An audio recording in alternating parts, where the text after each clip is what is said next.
今日好開心可以同大家一齊見證保良局創業經理人2.0向善計劃正式啟動。Start Agent, Start Legend 係保良局創業經理人嘅口號。我哋相信創業係一個不斷邁向成功嘅過程，當中一定會有挑戰，但係冇永遠嘅失敗。所以今日非常開心，一齊見證大家邁向成功，一齊 Start Legend。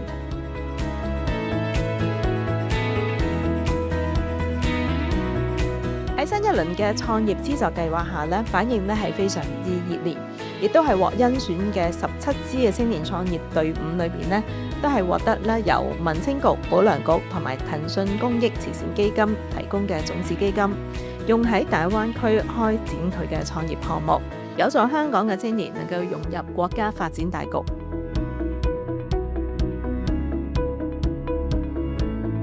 科技係一種力量，向善係一種選擇。就好似今日呢個創業計劃啦，你哋唔單止敏鋭咁樣發現到一啲嘅商業機會，你哋仲通過自己